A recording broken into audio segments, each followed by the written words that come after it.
Hello everybody, welcome back to Witchfix. Today we're going to be talking about the full Charmed reboot, Series 1. I know I've already done an episode just on the pilot episode. Basically that was just a lot of my thoughts going into the first episode, because obviously that's the one that has to make the statement. That's the one that's going to get, obviously, the show bought or syndicated or whatever needs to happen. And also it's the one that's going to convince people whether to keep watching or not. But because I already own them all on DVD, I decided to watch the full rest of the series, and I finally finished it today. I did take detailed notes for the first couple of episodes, and I'm just going to be drawing a few points from those. For the rest of it, I was kind of working on arts and crafts projects and therefore couldn't take notes, but I am going to be talking about the last two episodes specifically, which I watched yesterday and are pretty fresh in my memory. So beware spoilers for the entire first series, and let's get into it. So a lot of my criticism for the pilot stopped being relevant when we got into like the actual episodes.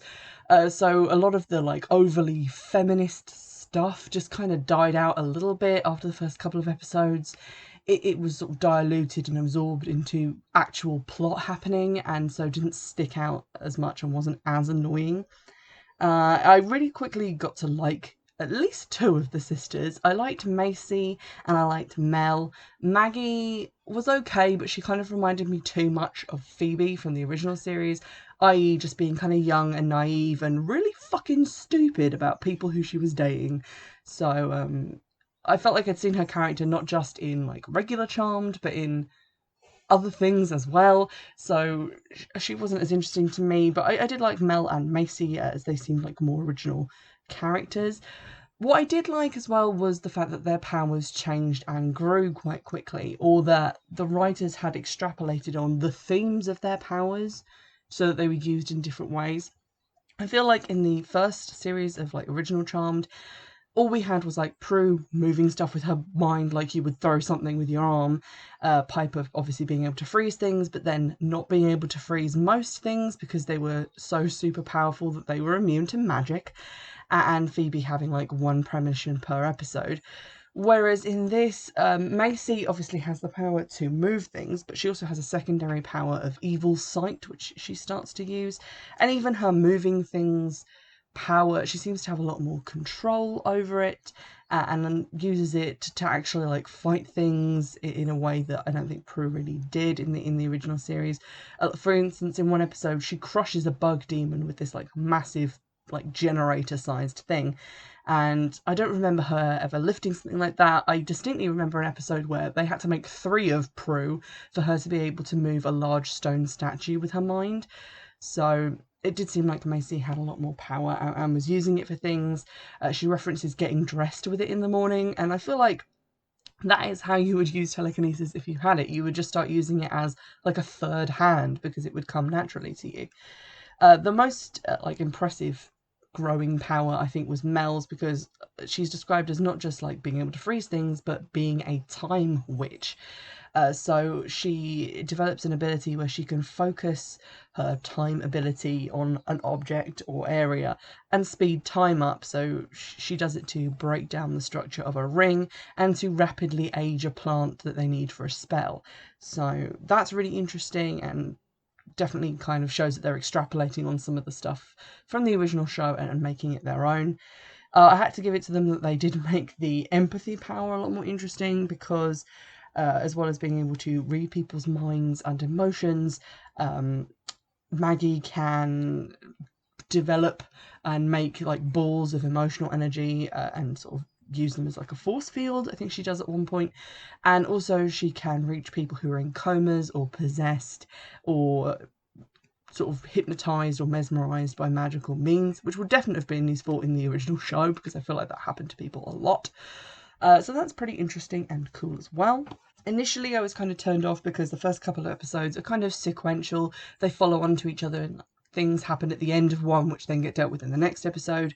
It breaks out of that after about 4 or 5 episodes and becomes more kind of monster of the week. Here is the thing we're dealing with for this episode, but then there's also like a little bit of like ongoing plot, which is definitely a formula that I was more comfortable with and liked a lot more than how they had originally started it. The science side of things, like Maggie having to look at everything scientifically, also starts to be handled a little bit better after those first couple of episodes. So that was pretty cool. I also really warmed up to Harry the White Lighter because he was kind of, when I saw like the trailers for it, I was like, why is there just a guy there telling them what to do? Like he's Giles. It kind of becomes clear that his position there is not to be like the guy telling them what to do. He's there to be like the white male ally, I guess, in the storyline, because he comes in from a place of like, these are the elders and they are important and this is the established power structure. And when they start questioning that, he also starts to question it and change based on, you know, their experiences and what he's seeing kind of through their eyes. So that was kind of clever and I liked that. Also, the elders, who were kind of one of my least favourite things about the original Charmed. They're all dead by the end of series 1, so that's nice. But also, while they're around, they're not as weird and they don't come off as like being kind of weird angel people. They're just elder witches who are not even like that old, but who are part of like a council. So I kind of liked that idea. Also, Harry's like development as a character was pretty cool, like seeing his previous life and all that stuff, but sped up because I feel like it took us many series to get to the bottom of, you know, who Leo was as a character. One thing that the series did have going for it was that it was quite accelerated. So you have moments where you find out that, oh no, this character's actually a demon in disguise. But then the watcher doesn't have to wait like 20 episodes for anyone else to work that out because they find out within like the next 1 or 2 episodes. So although some of the ground they're covering is familiar, they're at least getting to it quickly enough that it's not frustrating. I also really like that they had all this stuff about like feminism, and it felt quite shallow in the first couple of episodes, but they do actually deal with some of the issues, you know, at least on a surfacey level, about the characters' races and sexualities. Like, for example, when Mel has to lie to her girlfriend about being a witch, and she kind of breaks down to Harry and talks about how she's never had to be in a closet before and never had to feel like she has a secret that needs to be like protected or that she has to be ashamed of. So it's difficult for her. And Macy also opens up about being one of the only black people at her boarding school in Iowa, and about how difficult it is to find people on like dating sites who won't just, you know, refuse to date black women. So she talks about things like that. Also, when Maggie finds out that she actually shares a father with Macy and is therefore like half black herself, she goes through a kind of period of questioning her identity and not really fitting into any of the boxes on a form anymore.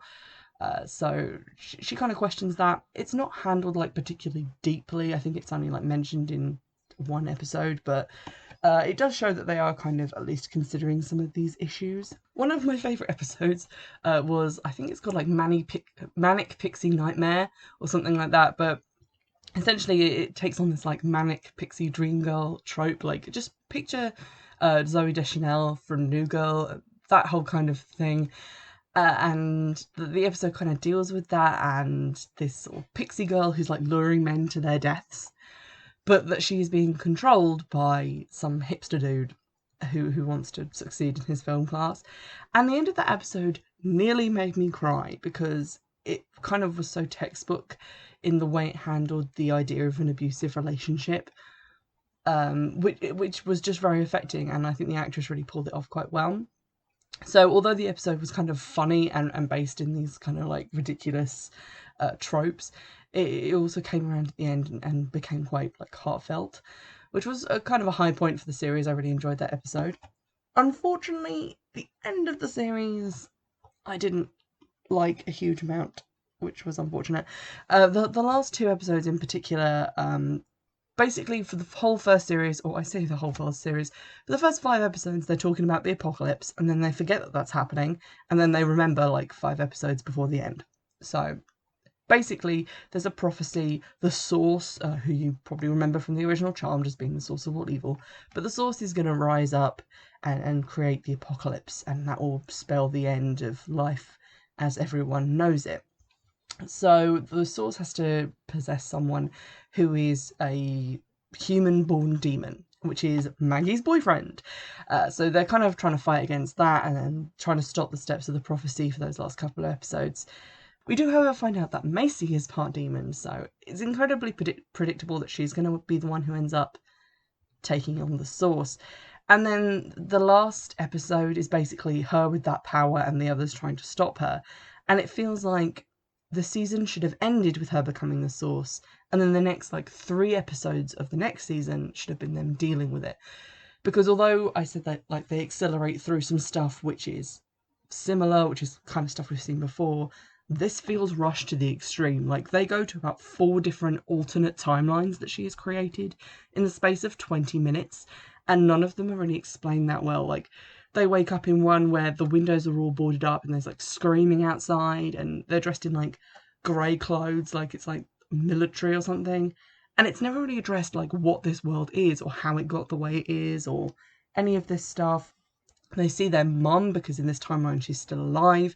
Galvin, who is Macy's love interest, gets resurrected by her, but then when they talk around and she decides to put things back as they should be, she doesn't go and say goodbye to him. It's just confirmed that he's dead off screen.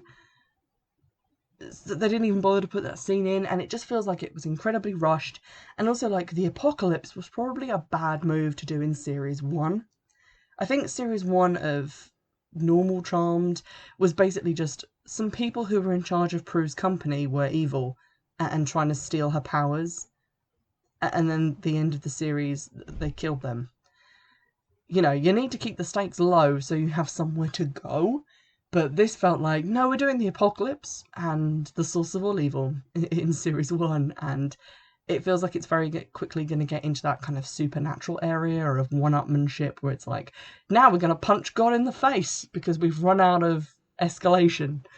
So I didn't enjoy that a huge amount. It very much shone for me in the little silly episodes, and I think that's one of the joys of watching an early series of Charmed or Buffy or something like that, is that the episodes are kind of small and silly and manageable, and the threats are very scaled down. And you don't have to really think about, where it ends up, fighting for the world, watching people lose people they love, because the first series is meant to be kind of fun and fluffy and introducing the characters, and it's only later when things get dark and uber serious. But it kind of took that away from me really fast with this series and stopped being as fun, because obviously they decided to do the whole apocalypse business. I'm hoping that a lot of that was maybe first series jitters, and that they weren't sure if they were going to get a second series, so they had to wrap everything up. And unfortunately that led to a little bit of a clusterfuck going on at the end when they were trying to pack too much stuff in, because it definitely feels like one of those series of a show that's about to get cancelled, where they just have to wrap everything up and it ends up not being that satisfying. Obviously, it did get a second series. I think it also got a third series, which has been held up on filming due to the coronavirus. But hopefully maybe series 2, they're a little bit more settled and they can just do things a little bit more at the right pace. One of the last scenes in the last episode really annoyed me because obviously, as I said, the elders are all dead, and they are met as they return to the house by a cadre of magical creatures, including the pixie girl, a satyr, and various other people that I don't think we've actually met, but they're just there, and they're like, oh, but who's in charge now that all the elders are dead? And they're like, oh, I guess we're going to be in charge. And that really tapped into some of my least favourite things about the previous Charmed, because I very much liked the first couple of seasons. Prue was my favourite character, and then it kind of got into this place where it was all about leprechauns and nymphs and going to Valhalla and magic school, and did I mention the leprechauns? Fucking leprechauns. And they just kind of kept bringing in all these ludicrous things, whereas I feel like at the beginning it came from this more grown up place. If it was oh yeah, there's warlocks and demons and we have to vanquish stuff. And then later on it became about oh, these leprechauns need help finding their pot of gold and we need to go and help them. And it got weirdly cartoonish and kind of more bright and fluffy in places, and I really wasn't down for that. And it feels like that's very much where this series is going, and I really wish it had stayed in the former camp. I just want to talk about Macy for a minute, because Macy is probably my favourite character, because she's like really shy and awkward, and also you find out in like one of the early episodes that she is still a virgin, which is like an interesting idea for them to like tackle in the show. And also it's kind of implied when she's the source and she reads Harry's mind that he might have feelings for her, and I fully support this relationship. I also like the fact that him and Mel are kind of like friends and buddies, obviously because she's kind of like the Piper character, so that's a different kind of relationship for them to have. All the like interrelationships between the characters are really good, and I like watching them, and I'm very interested to find out like how they develop. It is a little bit weird though when some of the characters just kind of disappear. Like one, Galvin just, as I said, dies kind of off screen, even though it's kind of like important that he was like resurrected and maybe, you know, Macy would want to say goodbye. But no, that doesn't happen. Also, Mel decides that she can't be with her girlfriend anymore because of like a string of various things that happen in the relationship. And they kind of say goodbye by Mel just like disappearing across a crowded square, which is strange. Jada, who is a member of the Sisters of the Arcana, which are like a sort of splinter group of witches who don't follow the elders, which is another interesting idea. She kind of disappears from the story. You don't see her anymore, so I hope some of these characters come back and we get to say goodbye to them. But Macy is a pretty good character, and I've been like interested in watching her develop through the series and kind of getting to know her family and finding out all these like secrets about herself, which was pretty interesting.